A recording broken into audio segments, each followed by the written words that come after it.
Pregnancy conceive करने के लिए जिस तरीके से मेल पार्टनर के सेल्स और फीमेल पार्टनर का एग का आपस में मिलना बहुत ही ज़्यादा ज़रूरी होता है। जब तक ये दोनों आपस में मिलेंगे नहीं, फर्टिलाइजेशन की प्रोसेस नहीं होगी, तब तक प्रेगनेंसी होने का सवाल ही पैदा नहीं होता।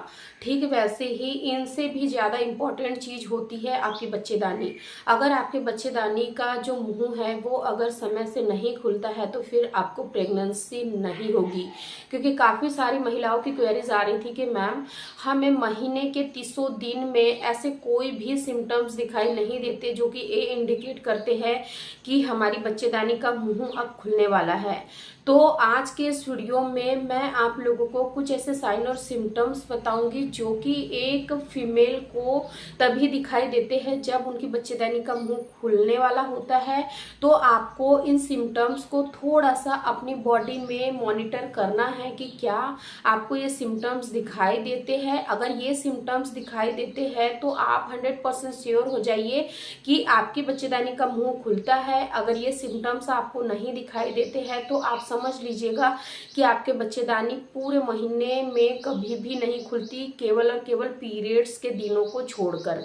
चलिए आज के इस वीडियो को हम बिना देर करे शुरू करते हैं।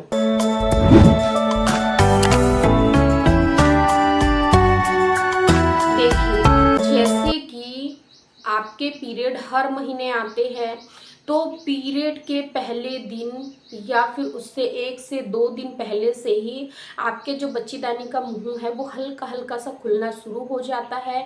और जब वो खुलता है तो हल्का हल्का सा डिस्चार्ज पहले आपको आता है, यानी कि पीरियड से 1 से 2 दिन पहले, और उसके बाद में आपको पीरियड आ जाते हैं।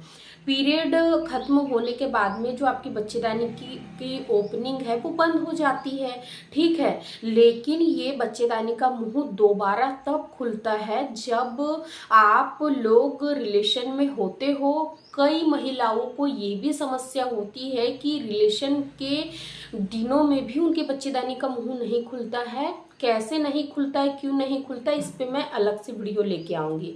लेकिन हम अभी बात कर रहे हैं कि अगर बच्चेदानी का मुंह खुलता है तो आपको कौन कौन से साइन और सिम्टम्स यहाँ पर दिखाई देंगे। तो महीने के शुरू के जो 10 दिन हैं उनको आप छोड़ दीजिए और 11वें दिन से आप अपनी बॉडी पर थोड़ा सा ध्यान देना शुरू कर दीजिए। 11वें दिन से आप महसूस करिएगा कि जो आपके बच्चेदानी का मुंह है वो हल्का हल्का सा खुलना शुरू हो गया है।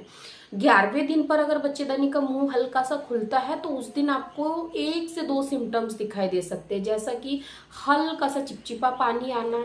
सेकेंड, हल्का सा आपको वहाँ पर यानी कि ऐसा लगेगा कि वो काफ़ी सॉफ्ट हो गई है, ठीक है। लेकिन जैसे ही 12वां दिन आएगा फिर आपको 1 से 2 सिम्टम्स और दिखाई देंगे। 13वां दिन आएगा तो फिर उसमें और 1 से 2 सिम्टम्स चेंज होते हुए दिखाई देंगे। यानी कि 14वां दिन आएगा तो उस दिन आपको 2 से 3 सिम्टम्स और चेंज होते दिखाई देंगे। यानी कि जब आपके बच्चेदानी का मुंह पूरी तरीके से खुल जाएगा ना तो उस दिन आपको डिस्चार्ज की जो मात्रा है उसमें भी बढ़ोतरी नजर आएंगी। सेकेंड, आपका पार्टनर के साथ इंटीमेट होने का भी नेचुरली मन होगा। थर्ड, आपकी बॉडी का जो टेम्परेचर है वो हल्का सा 1 से 2 डिग्री बढ़ जाएगा। और जो आपकी वोवरी है, जिस साइड से आपका यानी कि एग रिलीज होने वाला होता है, उस साइड आपको हल्की सी लाइट सी क्रैम्पिंग हो सकती है। ओवरऑल अगर हम कहें कि एक फीमेल बॉडी में अगर ओवल्यूशन की प्रक्रिया होने वाली होती है, साथ ही साथ बच्चेदानी का मुंह भी पूरी तरीके से खुल जाता है, तो ये सिम्टम्स महिलाओं के शरीर में दिखाई देते हैं। अब इसी सिम्टम्स को अपोजिट ले लीजिए। अगर ये सिम्टम्स आपको नहीं दिखाई देते महीने के बीच के दिनों में, इसका मतलब कि आपकी जो साइकिल है वो अनओवल्यूटरी है, यानी कि आपके शरीर में ओवल्यूशन नहीं होता है। और जब ओवल्यूशन नहीं होता है, ये सारे चीज आपके साथ में नहीं होते, यानी कि आपके शरीर में यानी कि जो एस्ट्रोजन हार्मोन्स है, एफएसएच हार्मोन्स है, ल्यूटिनाइजिंग हार्मोन्स है, अगर इसकी मात्रा नहीं बढ़ती है तो इस वजह से आपके शरीर में ओवल्यूशन नहीं होता है। और ओवल्यूशन नहीं होगा तो एग रिलीज होने का सवाल ही पैदा नहीं होता।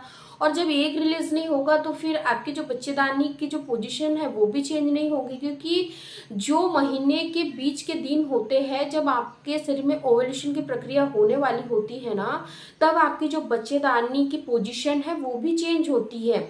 पीरियड खत्म होने के बाद में जो बच्चेदानी होती है ना वो ऊपर की तरफ चली जाती है, लेकिन जैसे जैसे आपके ओव्यूलेशन के डेज नज़दीक आने लग जाते हैं ना, वैसे वैसे ये जो बच्चेदानी का मुंह है वो नीचे आने लग जाता है, यानी कि इसकी जो पोजीशन है वो हल्के हल्के से चेंज होने लग जाती है। तो आपको इस चीज़ को थोड़ा सा यहाँ पे समझना है। थर्ड और सबसे इम्पॉर्टेंट चीज़ कि जिन महिलाओं की बच्चेदानी का मुंह पूरी तरीके से खुला होता है ना, तो उनको जो डिस्चार्ज की मात्रा है उसमें भी काफ़ी हद तक बढ़ोतरी नज़र आती है, क्योंकि ये जो डिस्चार्ज है ये आपके मेल पार्टनर के सेल्स को अंदर जाने में काफ़ी हद तक मदद करते हैं, क्योंकि उसको ये एक स्मूथली टेक्सचर देते हैं। और जब आप कांटेक्ट में रहते हो, कांटेक्ट जब आप बनाते हो, तो उससे क्या होगा कि ये जो डिस्चार्ज के थ्रू जब मेल पार्टनर के सेल्स अंदर एंटर करेंगे ना, तो वो स्विम करते हुए बहुत तेज़ी से आपके फिलिपिन ट्यूब साइड एंटर करेंगे। इसीलिए इस डिस्चार्ज का होना, आपके बच्चेदानी का मुंह खुलना, ये सारी चीज़ें आपको प्रेगनेंसी कंसीव करवाने के लिए, माँ बनाने के लिए बहुत ही ज़्यादा ज़रूरी है। अगर आपको भी ये सिम्टम्स नहीं नज़र आते हैं तो आप मुझे कमेंट करके बताइएगा, तो इस पर मैं एक सेपरेट वीडियो लेके आऊँगी कि अगर आपका अनओव्यूलेटरी साइकिल है तो आपको कौन कौन सी टिप्स को फॉलो करना है, जिससे कि आपके शरीर में भी ओव्यूलेशन सुचारू रूप से हो और आपको भी जल्दी से जल्दी माँ बनने का सुख मिले। तो आपको इन सिम्टम्स को जरूर मॉनिटर करना है।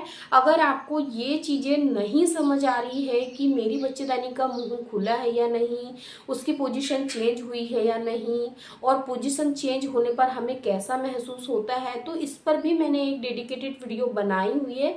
एंड स्क्रीन में मैं लिंक लगा दूंगी कि फिंगर टेस्ट, 2 फिंगर टेस्ट की सहायता से किस तरीके से आप पता करोगे कि आपके बच्चेदानी का मुंह खुला है या नहीं। इस पर भी मैंने सेपरेट वीडियो बना के चैनल पे अपलोड किया है, उस वीडियो को भी आप एक बार जरूर चेकआउट करिएगा। हाँ, और एक चीज़ मैं आप लोगों से ये भी कहना चाहूँगी कि देखिए, अगर आपको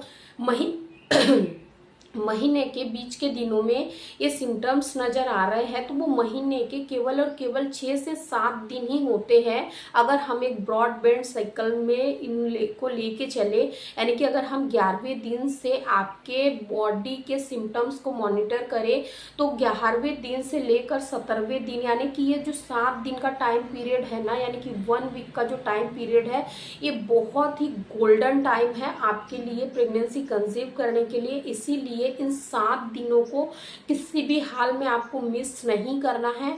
अगर आप माँ बनना चाहती है, जल्दी से जल्दी आप ये चाह रही है कि मुझे प्रेगनेंसी हो जाना चाहिए, मुझे ज़्यादा सिम्टम्स वगैरह के झंझट में नहीं पड़ना है, तो आप शुरू के 10 दिन छोड़ दीजिए, लास्ट के 7 दिन छोड़ दीजिए, और बीच के जो 7 दिन है ना, इनमें आपको बिल्कुल रिलैक्स होकर रिलेशन बनाना है। तो मैं 100% आपसे कहती हूँ कि इन्हीं 7 दिन के अंदर आपको प्रेगनेंसी हो जाएंगी।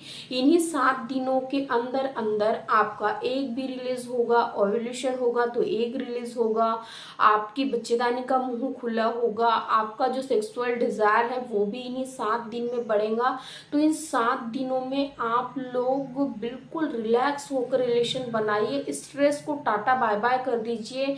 स्ट्रेस एक ऐसी साइलेंट किलर बीमारी है जिसको कोई नग्न आंखों से नहीं देख सकता है, लेकिन केवल और केवल महसूस कर सकता है। जब हम स्ट्रेस में होते हैं, हमें वो ऐसा लगता है कि नहीं, मैं स्ट्रेस में नहीं हूँ, मन कहता है कि स्ट्रेस है, लेकिन दिमाग कहता है कि नहीं है। दिल और दिमाग की आपस में लड़ाई होते चली जाती है, और इसी कश्मकश में फिर कई बार कपल सालों साल प्रयास करते, लेकिन फिर भी प्रेगनेंसी नहीं हो पाती है। इसलिए स्ट्रेस नहीं लेना है, इन सिम्टम्स को मॉनिटर करना है, और महीने के इन 7 दिनों को बिल्कुल मिस आउट करे बिना आपको रिलेशन में जरूर रहना है। आई रियली होप कि आपको आज की वीडियो जरूर पसंद आई होंगी। वीडियो पसंद आए तो लाइक शेयर जरूर कर दें, और इंस्टा पेज को भी जरूर फॉलो करें। वीडियो को ज़्यादा से ज़्यादा शेयर करें। Thank you.